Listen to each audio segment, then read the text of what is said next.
Stop your network card from killing LinuxCNC precision. Your real-time kernel is doing its job perfectly. Your CPU isolation is set up correctly, and your LinuxCNC machine is still stuttering.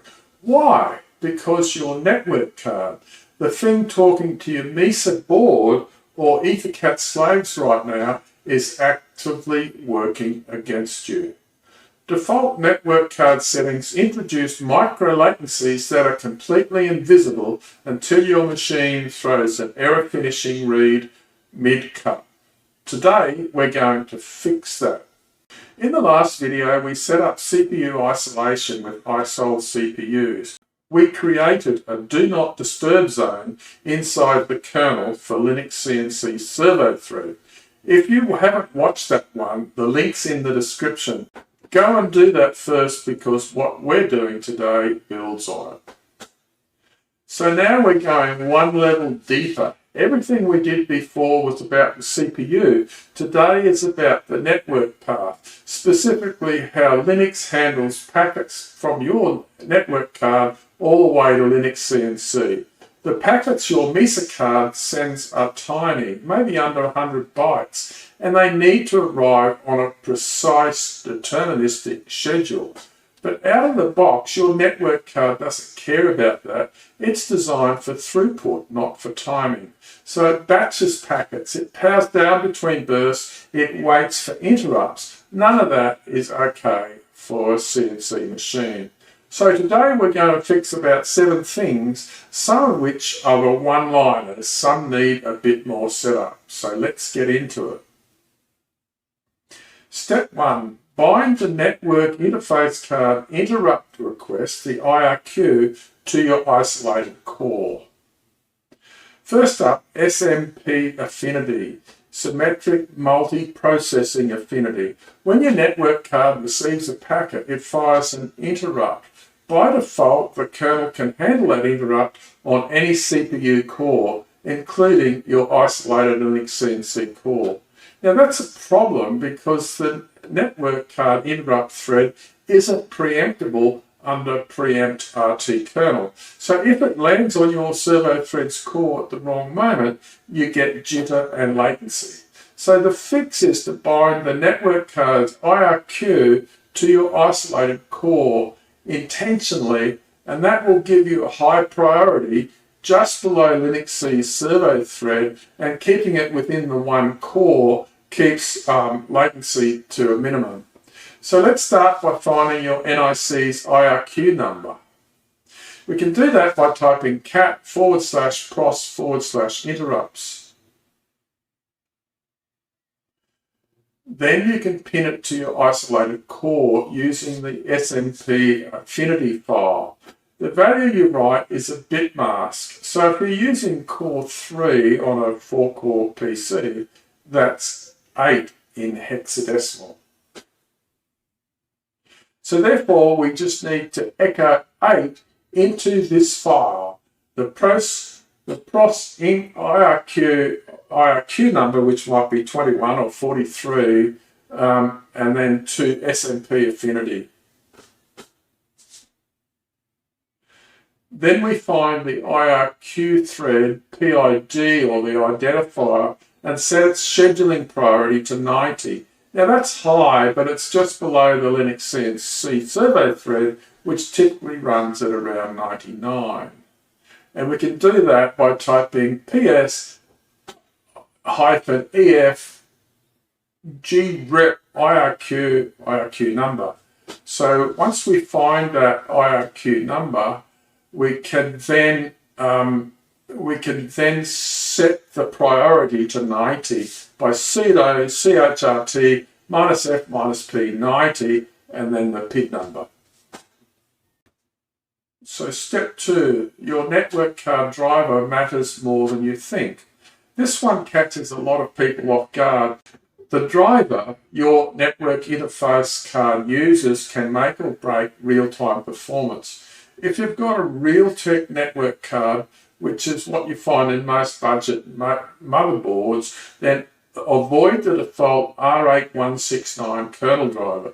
It's generic and not optimized for real-time use. Instead, install either the R8168-DKMS driver or the R8125-DKMS driver, depending on your hardware generation. These are non-free modules, so you need to make sure your Debian sources are configured correctly first. But a better option, honestly, is to use an Intel network card. They use about 30% system memory than Realtek, and their drivers behave much more predictably under real-time conditions. So if you're building a dedicated LinuxCNC machine and you're choosing a network card, go Intel. Now that mightn't always be possible because some of these little PCs, onboard cards, might have dual network ports and they might both be Realtek. Step 3, disable interrupt coalescing. We use the ethtool command for this. Intel network cards batch network traffic by default. Instead of sending each packet the moment it arrives, they wait and bundle a few together before firing interrupt. Great for throughput, but terrible for latency. So we can disable this with ethtool, and we can set both receive and transmit coalescing to 0 microseconds. Sudo ethtool -c ENO1 RxUsec0 TXUsec0, something like what you might type. But important note is that this doesn't survive a reboot. You'll need to add this to a startup script or a systemd service, and this is also documented in the HM2eth driver man page if you want to reference it there. We're halfway through now. The next 3 steps are quick, but don't skip them. They're dealing with features that your network card is quietly running in the background right now, and every single one of them adds latency to your CNC Ethernet packets. So look, I know this stuff is hard, but I have a simple done-for-you solution. Keep watching until the end to find out how you can get a fully configured system optimized for real-time low latency without the hard work.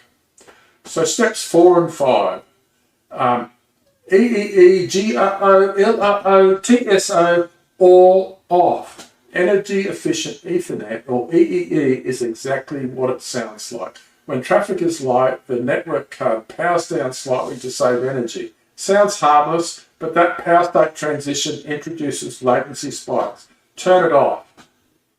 So we can do that with ethtool --set _hyphen EEE and the ENO1 EEE off. Or you can do it in the kernel parameters with IGB.EEE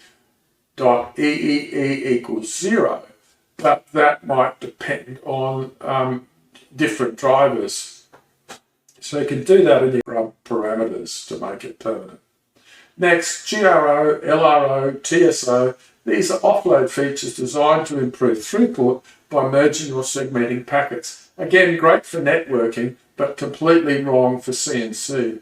GRO and LRO merge small incoming packets into larger ones. TSO lets the network card handle TCP segmentation. None of this makes sense for tiny sub-100 byte CNC packets that need to be processed immediately, one at a time. So one command knocks out all 3 of these.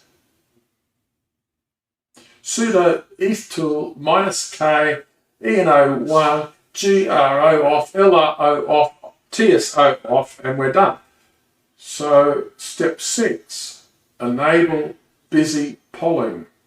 Instead of waiting for interrupts to tell the kernel a packet has arrived, we can tell the kernel to actively poll for packets. This eliminates that latency associated with context switching from the interrupt request to the actual code that's running. So for tiny time-sensitive packets like ours, this can make a real difference. So we've got 2 sys control settings, and we can do these with sudo syscontrol -w netcore busy read equals 50, and also again netcore busy poll equals 50. The value of 50 is in microseconds, and that's the window we're telling the kernel to check before failing back to interrupt mode. Like the coalescing setting, this doesn't persist on reboot. Step 7, real-time runtime throttle. Last one. By default, Linux limits how much CPU time real-time tasks can consume, and this is a safety measure to stop a runaway real-time process from locking up the whole system. But for LinuxCNC, we don't want that throttle in place, so we can set shed RT runtime US to -1, and that will disable it. Again, this doesn't persist on reboot, so it's worth wrapping all of these non-persistent settings up into a single startup script so they are applied automatically. So let's recap on what we've done. It's hard to show you this, but we can do a little bit with the ping command. So what we've done is we've pinned the network card IRQ to an isolated core and given it the right priority. We've switched to a better driver if needed. We've disabled coalescing EE input instead of timing. And we've enabled busy polling and removed the real-time runtime throttle. The result is a network path that's actually deterministic. Your Mesa card packets are getting through on schedule without hidden delays from the hardware power management or kernel offload features, second guessing what you need. If you want to go even further, there's a technique called DPDK, and this is a development kit, the data plane development kit. This is a user space network driver that is used in different environments to LinuxCNC, so we're not going to cover it, but it eliminates those IRQs, therefore eliminating that context switching even if you've got large packets of data. But that's a rabbit hole for another video. Tuning the preempt RT kernel manually takes hours of trial and error working through all these settings, but we've done the heavy lifting for you. Our custom-tuned Debian Trixie installer automatically queries your specific system in your workshop and locks in these real-time settings like a pro. So head on over to MrRodW.au and join at the shop foreman level to unlock your custom installer today. We'll be right there to support you all the way. So click the link in the description to get started. If this has helped, leave a like. It generally helps these videos reach more people in the CNC community. Subscribe if you're building or tuning a CNC machine, because we've got more tuning videos coming. So buy me a coffee at MrRodW.au. The previous video on CPU isolation and preempt RT tuning is linked in the description. Start there if you haven't already. So drop any questions in the comments. I'll see you in the next video.